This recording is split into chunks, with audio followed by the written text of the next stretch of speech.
Selamat siang untuk mahasiswa semua. Hari ini kita mau belajar tentang yang namanya farmakoterapi pada pasien yang mengalami hepatitis, sirosis, dan komplikasinya. Ya, ini kan memang kasus-kasus ini memang nanti akan menjadi apa ya? Cukup banyak kasusnya di dalam rumah sakit ya, dan apalagi kalau kalian dapat yang namanya sirosis hepatis. Nah, sirosis hepatis ini sendiri nanti akan banyak sekali akan bisa kalian dapatkan, kalian pelajari dari pasien-pasien yang mengalami sirosis hepatis ya. Nanti treatmentnya, pengobatannya, bahkan gejala klinisnya itu sangat variasi di dalam sirosis hepatis ya. Makanya dibilangnya itu predictor karena seluruh gejala klinis itu akan muncul di sana. Semua penyakit-penyakit yang bukan sirosis pun bisa muncul gejalanya di sirosis gitu ya. Bahkan untuk obat-obatannya pun juga sangat variasi, antibiotik main, kemudian beta blocker main, diuretik main, dan sebagainya ya. Jadi di sini harapannya nanti setelah kalian kuliah saya selesai, harapannya adalah kalian bisa mendapatkan dasar patofisiologi daripada hepatitis virus dan sirosis hati sebagai landasan pemilihan terapi ya. Saya mungkin tidak terlalu dalam untuk patofisiologinya ya, karena nanti akan diajarkan oleh departemen yang terkait ya, penyakit dalam itu lebih dalam. Tetapi saya berdasarkan ini pengajaran patofisiologinya ini hanya berdasarkan nanti jalur terapi obatnya di mana berdasarkan patofisiologinya ini ya. Dan yang kedua, harapannya adalah kalian bisa menjelaskan nanti prinsip penggunaan obat antivirus pada pasien hepatitis B, hepatitis C. Ya, jadi fokusnya hanya di hepatitis B, hepatitis C. Meskipun yang kita tahu ya bahwa kalian standarnya adalah kalian harus bisa mengobati pasien hepatitis A, karena hepatitis A itu adalah kompetensi 4.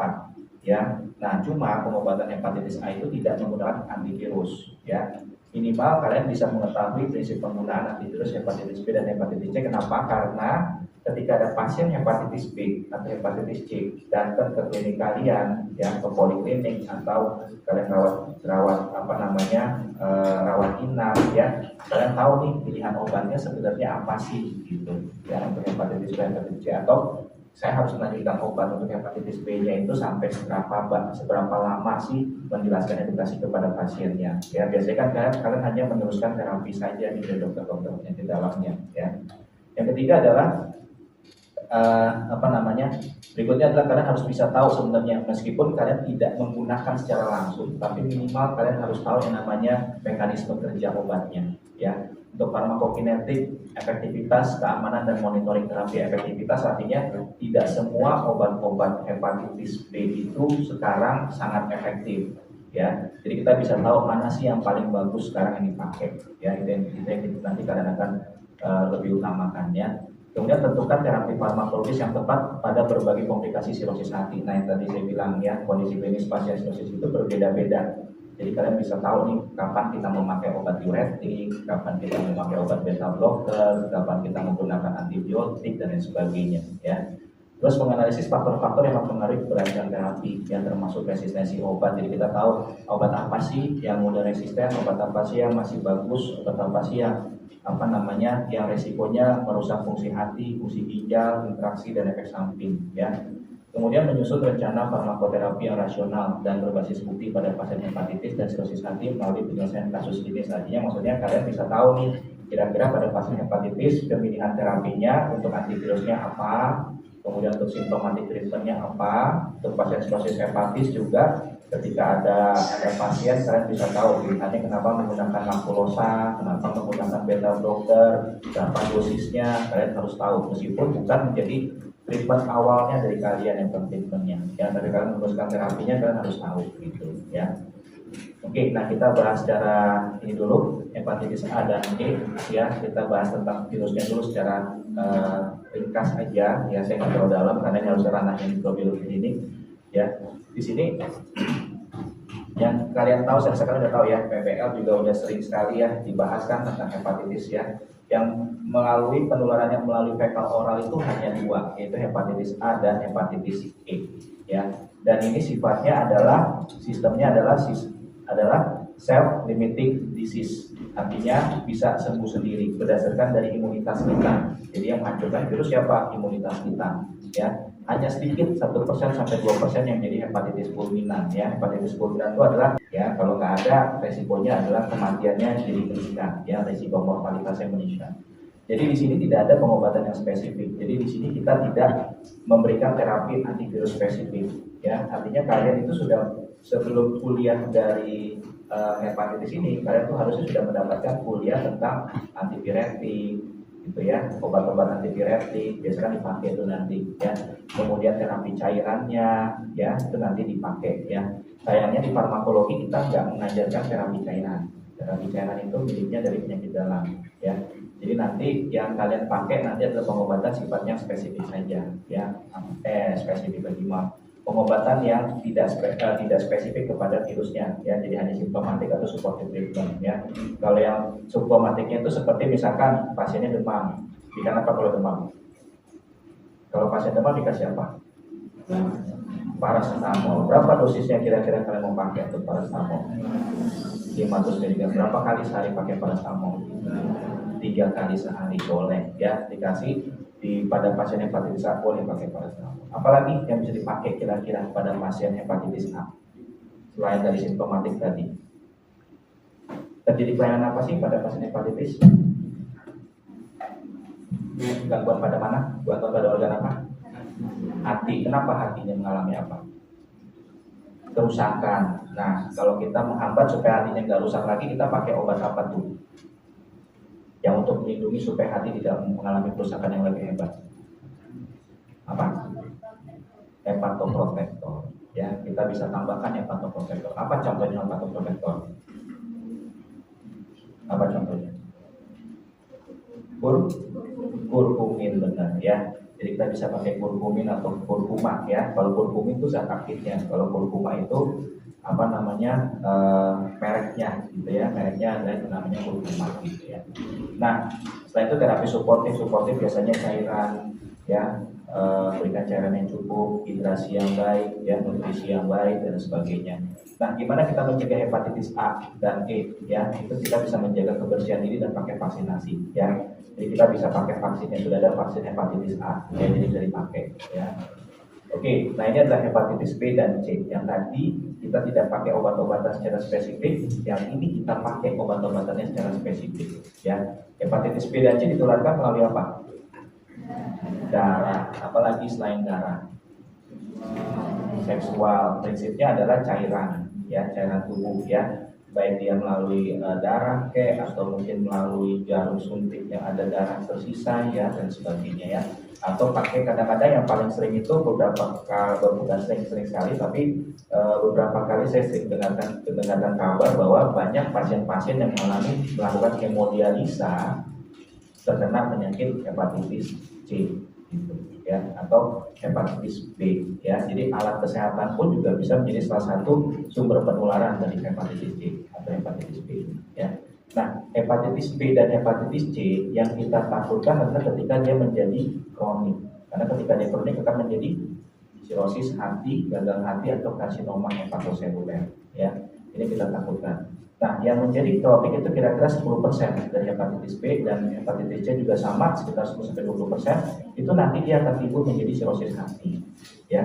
Sekitar 1-5% dari hepatitis C itu bisa menjadi hepatoseluler karsinoma. Jadi sebenarnya insidensinya kejadiannya itu kecil, ya, 1-5%, tapi tetap berbahaya, ya, resiko untuk menjadi hepatoseluler karsinoma. Nah, ini adalah obat-obatannya yang kalian perlu hafalkan, ya, atau kalian tahu, ya.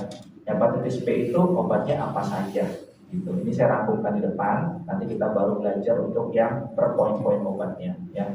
Untuk yang di depan ini adalah hepatitis B ini kita bisa pakai interferon, pakai lamivudin, terlivudin, adefovir, entecavir, ya, sama tenofovir. Hepatitis C kita menggunakannya biasanya obat-obatannya sudah lebih kombinasi, ya, karena tingkat resistensinya sudah tinggi, ya. Jadi kita menggunakan kombinasi, ada pakai ribavirin hanya yang tunggal, ya. Kemudian ada yang kombinasi sofosbuvir, remdesivir, ya. Rata-rata kalau kalian lihat ini obatnya itu kombinasinya menggunakan sofosbuvir. Sisanya adalah teman-temannya, ya bisa pakai Remdesivir, Daclofenhir, Simvastatin, Elbasvir dan sebagainya. Ya, kalau ritonavir biasanya memang dia selalu gandeng dengan obat-obat yang lainnya, ya dia nggak pernah sendirian karena dia kurang kuat kalau dia kerjanya sendirian, ya. Oke, sorry. Yang ini, nah ini mungkin kalian sudah belajar di penyakit dalam, saya nggak tahu apakah udah masuk atau belum kuliah penyakit dalamnya, ya. Untuk hepatitis B, ini ada screeningnya. Bagaimana kita mendiagnosis bahwa dia ini terkena hepatitis B, apakah dia juga pembawa hepatitis B, gitu ya. Pembawa hepatitis B atau kronik, B kronik, gitu ya. Karena juga menjadi kadang-kadang nggak ada gejala, gitu kan, tapi dia punya hepatitis B-nya, virusnya, gitu ya. Nah, ini screeningnya gimana? Lihat HBsAg, anti HBc dan anti HBs. Ya, yang gampang diperiksa di rumah sakit biasanya apa? Nih, HBsAg. Sama sebenarnya kita bisa periksa namanya HAV atau HBV atau HCV. Ya. Nah, ini yang kalian bisa gampang adalah pakainya HBsAg. Kalau dia positif, ya, dia kemungkinan besar pasti kena hepatitis B. Tinggal dilihat apakah dia kronik, kita periksa anti HBc-nya positif atau tidak. Ya. Kalau dia positif berarti dia kronik, ya. Kalau dia HBsAg-nya negatif, kita cek ada antinya nggak, anti HBc dan anti HBs-nya. Kalau dia ada, berarti dia ceritanya dia infeksi hepatitis B-nya pada masa lampau, ya, atau sebelumnya sudah pernah terinfeksi. Nah, kalau dia positif hanya di HBc juga sama, masa lampau juga. Kalau dia positifnya hanya di HBs, anti HBs-nya, maka dia berada pada kondisi dia dalam bentuk adanya imunitas terhadap hepatitis B. Ya, kalau tidak ada tiga-tiganya berarti tidak ada infeksi, aman, clear, gitu, ya. Jadi jangan tenang dulu kalau hepatitis B-nya negatif, kalau hepatitis HBsAg-nya negatif, kemungkinan besarnya tidak ada hepatitis sebenarnya, hepatitis B. Ya, kalau dia seperti ini, gitu ya, itu udah pasti. Jadi gampangnya kita bisa screening dengan periksaan antigen hepatitis HBsAg-nya. Nah, ini adalah patofisiologi si virus masuk dalam badannya, dalam seluler kita, ya. Jadi di sini ada virus hepatitisnya, ya, hepatitis B-nya. Dia akan berikatan dulu pada dinding sel kita, ya. Nanti ketika dia masuk ke dalam sel, dia akan membentuk, dia akan melakukan yang namanya uncoating, dia lepaskan semua flagel-flagel yang untuk mengikatnya tadi, ya. Kemudian dia nanti akan masuk ke dalam inti sel kita. Nanti dia di sini baru akan bereplikasi, ya, menggunakan semua perangkat yang ada, gitu ya, seperti enzim-enzim polimerase, ya. Nanti dia akan dikeluarkan, memperbanyak diri. Setelah dia memperbanyak dalam inti sel, dia akan dikeluarkan. Nanti dia akan menggunakan enzim reverse transkriptase untuk rebuilding lagi, membangun lagi. Tadi kan udah diberantakin, ya, udah dihancur-hancurkan dulu nih, ya, supaya dia bisa keluar RNA-nya, ya, mRNA-nya dia keluar supaya bisa bereplikasi. Nanti dia akan membuat dirinya lagi, yang membentuk dirinya baru lagi menggunakan enzim-enzim yang ada, reverse transkriptase, ya. Kemudian nanti bereplikasi kepada Golgi, mendapatkan flagel-flagel yang lagi. Nanti dia baru bisa dikeluarkan untuk infeksi lagi ke sel-sel yang lainnya. Jadi nanti kerja obat rata-rata adanya di sini, di enzim reverse transkriptase, penghambatannya, terus mencegah namanya uncoatingnya, ya, mencegah rilisnya pada, dan juga di enzim polimerasenya, gitu ya. Jadi nggak terlalu banyak. Nah, tujuannya kita memang tidak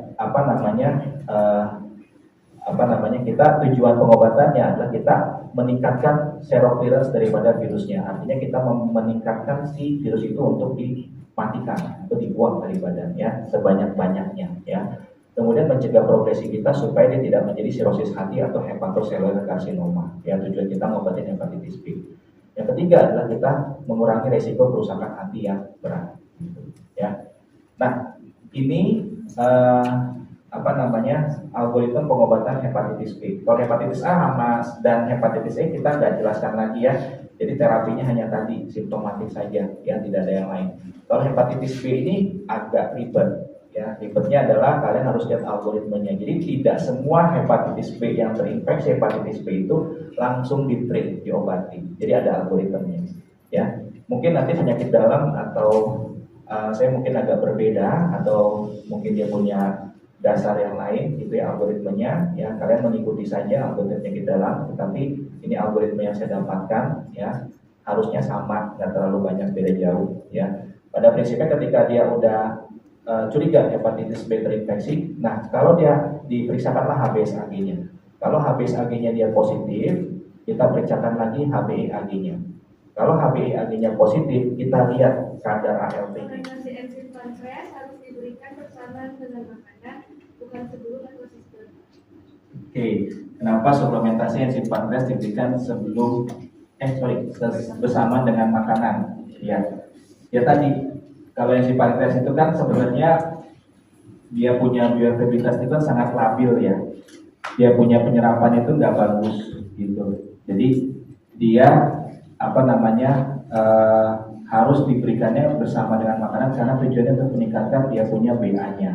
Jadi dibantu sama makanan untuk bisa diserap ke dalam badan. Ya, makanya dia harus diberikan bersama makanan. Tapi yang jadi masalah adalah dia tidak bisa stabil kalau makanannya itu panas. Jadi kalau kita berikan dengan makanan, harus makanannya dalam posisi dia tidak panas atau minumannya tidak panas. Caranya gimana ngakalinnya? Ya akalinnya dengan cara habis makan langsung minum, gitu ya. Tapi jangan dalam bentuk misalkan kita makan dengan si enzim pankreas tadi kita makan langsung ditaruh di dalam sendok makan kita dengan nasi panas, itu tidak bijak ya, karena udah rusak pasti obatnya. Akibatnya nanti BA-nya juga nggak bagus karena obatnya udah rusak. Ya, ada lagi kira-kira pertanyaan?